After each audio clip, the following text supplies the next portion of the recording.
Hey guys, welcome back to this channel learn at ease Divyanka Sinha. और आज हम करने जा रहे हैं रसखान के सवैये।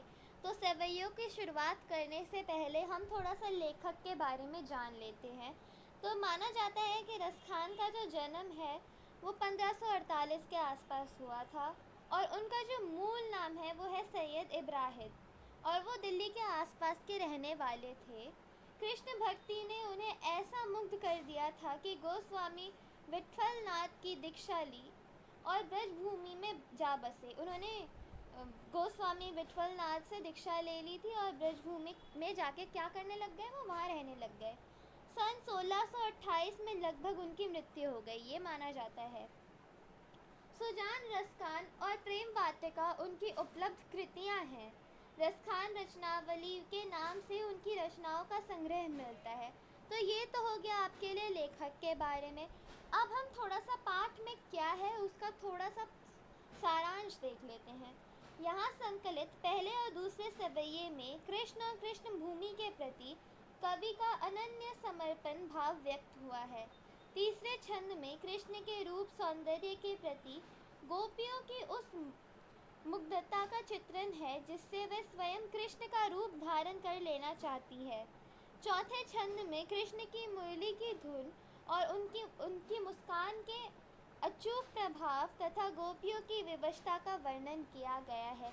तो चलिए हम स्टार्ट करते हैं अपना रसखान के सवैये का। पहला सवैया क्या है इसमें? मानुष हो तो वही रसखानी, बसो ब्रज गोकुल गांव के ग्वारन। जो पशु हो तो कहा बस मेरो, चारों नित नंद के धेनु मंझारन।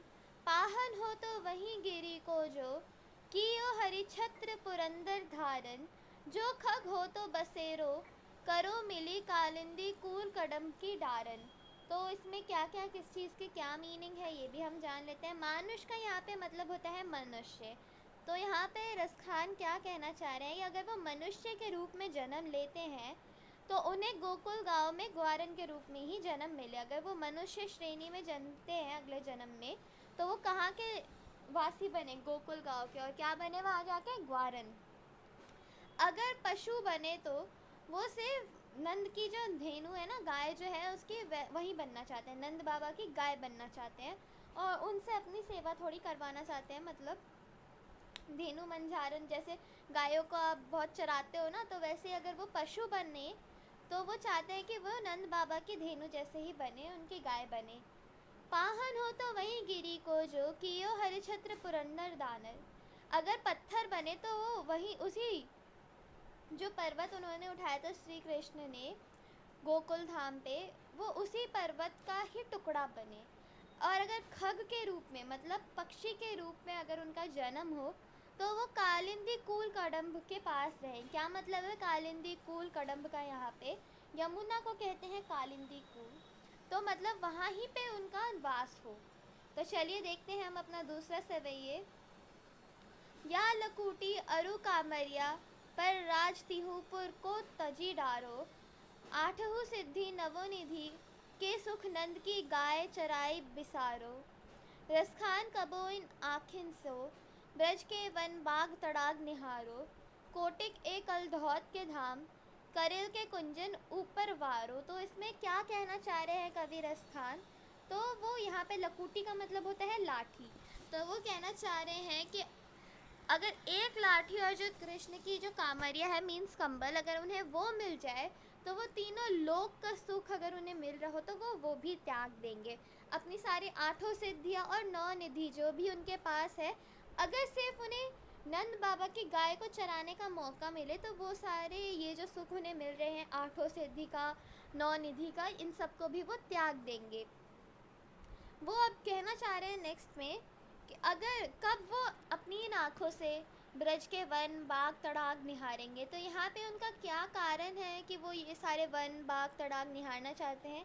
यहाँ पे कारण यही है कि उनसे उन्हें श्री कृष्ण की लीलाओं का आभास होता है। अब यहाँ कोटिक का मीनिंग होता है करोड़ों। कोटिक एक कलधौत के धाम, करेल के कुंजन ऊपर वारो। तो जितने भी अगर ये सारी चीज़ें मिलेंगी तो वो जितने भी सोने के महल होंगे, करोड़ों के महल होंगे, इन सबको त्याग देंगे अगर उन्हें करिल के कुंजन, एक टाइप ऑफ पेड़ होता है यहाँ पे, उन सब के अगर ऊपर बैठने का उन्हें मौका मिलेगा तो। मोर पखा सिर ऊपर रखी हो, गूंज की माल गरे पहिरोगी, ओढ़ी पिताम्बर ले लकूटी, बन गोधन ग्वारिन संग फिरोंगी, भवतो मुही मेरो रसखानी, सो तेरे कहे सब स्वांग करूंगी, या मुरली मुरली धर की अधरान, धरी अधराना धरूंगी। अब यहाँ पे जैसा कि हमने पहले देखा था, इसका सारांश में देखा था, इस वाले पंक्ति में गोपियाँ जो है वो इतना ज़्यादा श्री कृष्ण के रूप और सौंदर्य के इतना ज़्यादा उनसे मुग्ध हो गई है कि अब वो उनका ही रूप धारण करना चाहती है। तो जब वो उनका रूप धारण करना चाहती है तो वो उसमें क्या क्या करती है, अपने सर पे मोर पंख रखती है, गूंज की माला पहनती है, पीले रंग के वस्त्र पहनती है, लाठी भी ले लेती है, और जितने भी उसके सारे ग्वालों के पास तो गाय वगैरह होती हैं तो उनके गायों को लेके भी वो घूमेंगी, और भी जितने सारे स्वांग वो रचते हैं सबके साथ, गोपियों के साथ, वो सब वो भी करेंगी।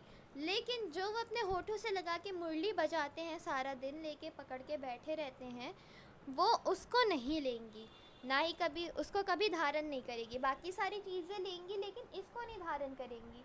तो ऐसा क्यों है, ये सारे बच्चे, आप जो भी मेरे वीडियो को देख रहे हैं, मुझे कमेंट सेक्शन में बताएं। तो चलिए अपनी अगली पंक्ति देखते हैं। काननी ने ते अंगूरी रही वो, जभी मुरली धुनी मंद बजे हो, मोहिनी तानन सो रसखानी, अटा चढ़ी गोधन गहे तो गेहे, तेरी कहो सिगरे ब्रज लोगनी, काल्ही को कितनो समुझे है, माए रे व मुख की मुस्कानी, समहारी न जहे न जहे न जहे। तो अब इसमें क्या कहना चाह रहे हैं गोपियाँ, जब भी कृष्ण अपनी मुरली बजाते हैं तो सभी मुग्ध हो जाते हैं, सारे लोग वहाँ आके उनकी मुरली सुनने लगते हैं। तो गोपियाँ क्या कह रही हैं यहाँ पे कि वो अपनी कानों में उंगली डाल लेंगी जब भी आप मुरली बजाएंगे। कृष्ण जब भी मुरली बजाएंगे तो वो अपने कानों में उंगली डाल लेगी, और उनकी मुरली बजाने के कारण उनके जो गाय वगैरह है वो सब भी कहाँ, कोठे के ऊपर बैठ के गाना शुरू कर देते हैं। ठीक है, तो अब ब्रज के लोग क्या कहते हैं कि जितना भी ये जो गोपियाँ हैं भले ही कान में उंगली भी डाल ले, लेकिन ये फिर भी गाना सुनती है उनका, और उनके मुंह पे जो फिर हंसी आती है ना, वो कितना भी संभालने के बाद रुकती नहीं है, और इससे उनका श्री कृष्ण के प्रति अनन्य प्रेम का आभास होता है। तो इसी के साथ आपके सवैये ख़त्म हो जाते हैं। तो गाइस, कैसा लगा आपको आज का वीडियो? अगर अच्छा लगा हो तो मेरे channel learn at ease Divyanka Sinha को कर दीजिए सब्सक्राइब, इस वीडियो को दीजिएगा ढेर सारे लाइक्स। तो मैं मिलती हूँ आपको अपने नेक्स्ट वीडियो में, तब तक के लिए take care and bye bye guys.